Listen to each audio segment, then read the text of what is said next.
Top quality और consistent performance के लिए सिर्फ सिल्वर पंप नाम याद रखना। ಅದು ನಗರದ ಆಯ್ಕಟ್ಟಿನಲ್ಲಿರುವಂತಹ ಜಾಗ. ಆ ಜಾಗದ ಬಗ್ಗೆ ದಶಕದಿಂದಲೂ ವಿವಾದವಿದ್ದು ಕಾನೂನು ಹೋರಾಟ ನಡೆಯುತ್ತಿದೆ. ಆದರೆ ಇಂದು ಬೆಳಗ್ಗೆ ಬಂದಂತಹ ಜೆಸಿಬಿ ಮತ್ತು 200ಕ್ಕೂ ಹೆಚ್ಚು ಯುವಕರು ಅಂಗಡಿ ಮನೆಗಳನ್ನು ಕೆಡವಿ ಹಾಕಿದ್ದಾರೆ.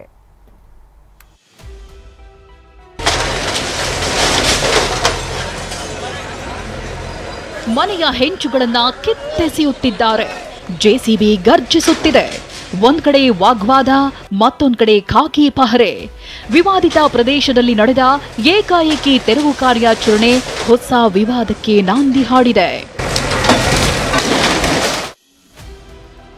ದಶಕದ ಭೂ ವಿವಾದ, ಇಂದು ಏಕಾಏಕಿ ಜೆಸಿಬಿ ಘರ್ಜನೆ. ಇದು ಚಿಕ್ಕಮಗಳೂರಿನ ಹೃದಯ ಭಾಗದಲ್ಲಿರೋ ಜಾಗ. ಈ ಜಾಗಕ್ಕಾಗಿ ನೆಲ್ಲೂರು ಮಠದ ಕುಟುಂಬದವರು ಮತ್ತು ಜಾಮಿಯಾ ಮಸೀದಿ ಕಳೆದೊಂದು ದಶಕಗಳಿಂದ ಕಾನೂನು ಹೋರಾಟ ನಡೆಸುತ್ತಿವೆ. ಹೈಕೋರ್ಟ್ನಲ್ಲಿ ನಮ್ಮ ಪರ ಆದೇಶ ಸಿಕ್ಕಿದೆ ಅಂತ ವಕ್ಫ್ ಮಂಡಳಿ ಮತ್ತು ಜಾಮಿಯಾ ಮಸೀದಿ ಕಮಿಟಿಯವರು 200ಕ್ಕೂ ಹೆಚ್ಚು ಯುವಕರ ಜೊತೆ ಬಂದು ವಿವಾದಿತ ಜಾಗದಲ್ಲಿದ್ದ ಮನೆ, ಅಂಗಡಿಗಳನ್ನ ನೆಲಸಮ ಮಾಡಿದ್ದಾರೆ.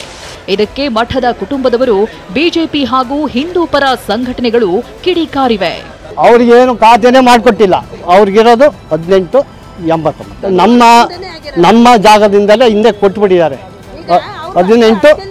1889 ಬಿಟ್ಟರೆ ಅವ್ರಿಗೆ ಯಾವ ಒಂದಡಿ ಜಾಗನೂ ಇಲ್ಲ.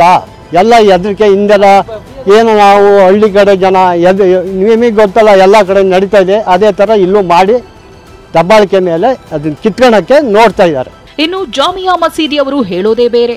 ನಾವೇನು ಏಕಾಏಕಿ ತೆರವು ಮಾಡಿಲ್ಲ, ಹೈಕೋರ್ಟ್ನಿಂದ ಅವರಿಗೆ ನೋಟಿಸ್ ಹೋಗಿದೆ, ಫೋನ್ ಮೂಲಕ ಹೇಳಿದ್ದೀವಿ, ವಾಟ್ಸಾಪ್ ಮಾಡಿದ್ದೀವಿ, ಈಗ ತೆರವು ಮಾಡ್ತಿದ್ದೀವಿ ಅಂತ ಹೇಳ್ತಿದ್ದಾರೆ.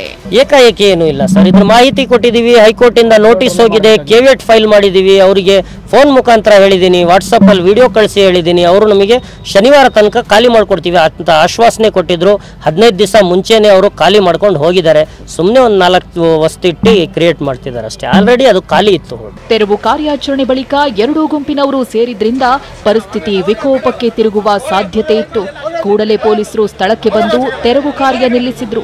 ಎರಡೂ ಕಡೆಯವರನ್ನ ಕರೆಸಿ ಶಾಂತಿ ಸಭೆ ನಡೆಸಿದ್ದಾರೆ. ಎರಡೂ ಕಡೆಯ ಮಾಹಿತಿ ಪಡೆದು ಡಿಸಿಗೆ ವರದಿ ಕೊಡುವುದಾಗಿ ಹೇಳಿದ್ದಾರೆ.